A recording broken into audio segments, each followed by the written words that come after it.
The Burgage Green in southern Nottinghamshire is a large open space used for recreation purposes by the local community for many centuries. Southwell itself is a widely visited historic town, and the Burgage is surrounded by a variety of interesting historic buildings, including the remains of the House of Correction, the courthouse and the Burgage Manor where Lord Byron once lived. An interesting feature of the Burgage Green is its unexpected banks and ditches. How were they formed? By whom? How has this area been used over the centuries and by whom? The Burgage Earthworks project is funded by the Heritage Lottery and is part of the All Our Stories initiative. This is a volunteer-led project which has recently begun some archaeological work in order to try to answer some of these questions.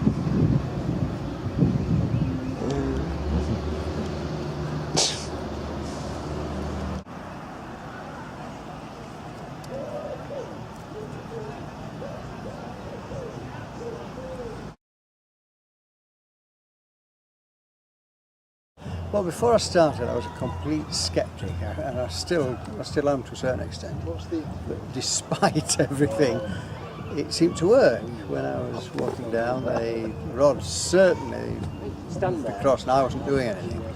So I'm, shall we say, less of a sceptic. I still don't understand it, but it seemed to work for me.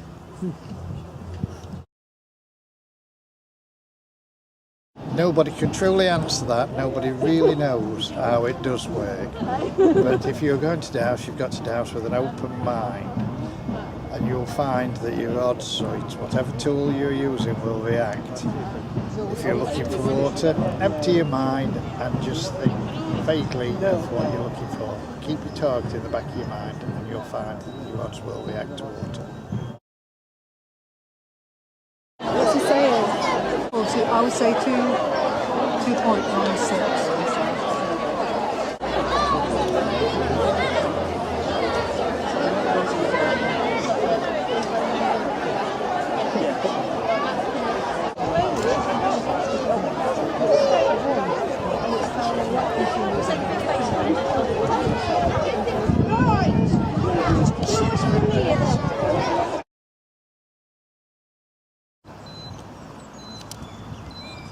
Get my foot in it.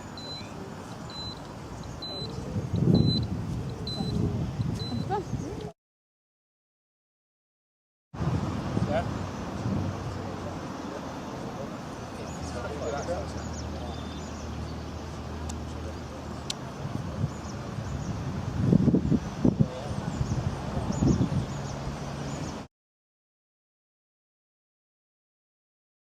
You're chairman of Southwell Archaeology, and you're on our Burgage Earthworks site. We've got some lottery funding for a year project, and if you don't know whether you can sort of pan the camera around or you've already seen, but there we've got 2 test pits on the go on this rather rainy summer's day. And what these are metre square pits. And as we go down, every spit, that's each layer, we look very carefully to see just what comes out.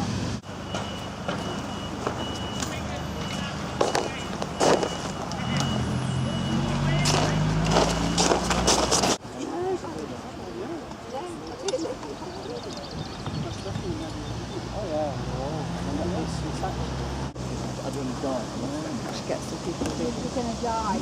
You get off the childbed, it's spread from one patient to another in hospital, while in hospital.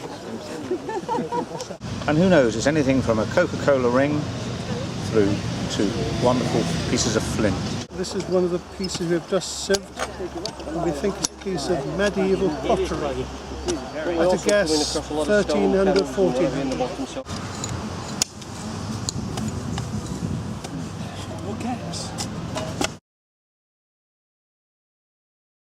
we found a couple of pieces of flint, an arrowhead and a flint scraper. And they're much older. They would go back to possibly 4,000 years ago, or even older. So perhaps you'd like to have a look at those, would you? Okay. Here we do have the flint arrowhead. Whether you can see that. And here's a scraper. You can just see you'd be holding it here, and there's the very sharp edge. And here we found a little piece of copper alloy, a little piece of a ring of some sort. And here, a buckle. So that might have been keeping somebody's trousers up all those years ago.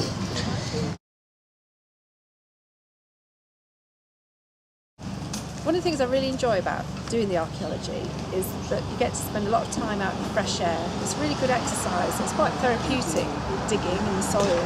So it's not just about the history side of it for me. It's also about socialising as well and meeting new people. And I would say it is really good for health and well-being. So we've got 57 or just under 60 volunteers who've signed up.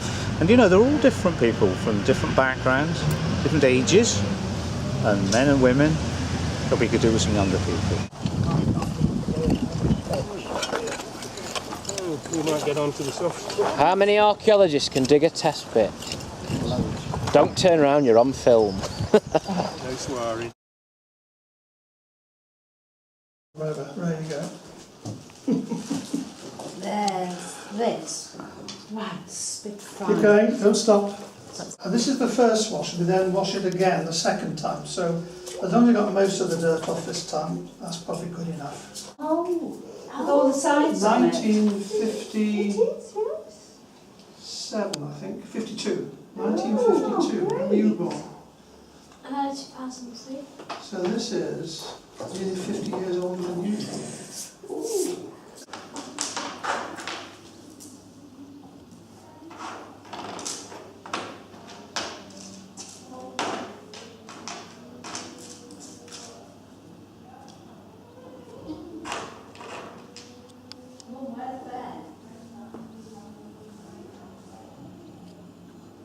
What have you found?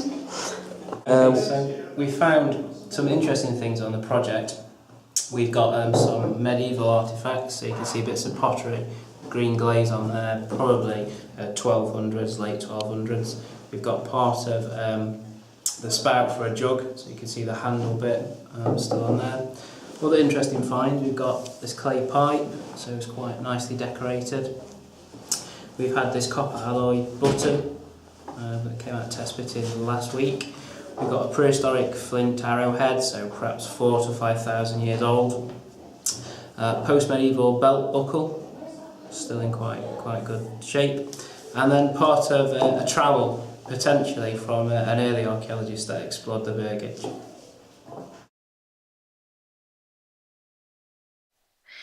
This has been a snapshot of the work undertaken so far on the Burgage Green. Some of the finds and discoveries possibly point to evidence of early medieval buildings and even prehistoric settlements. The Burgage Earthworks project hopes to secure more funding in order to continue their investigations and find out what really does lie beneath our feet on this fascinating site.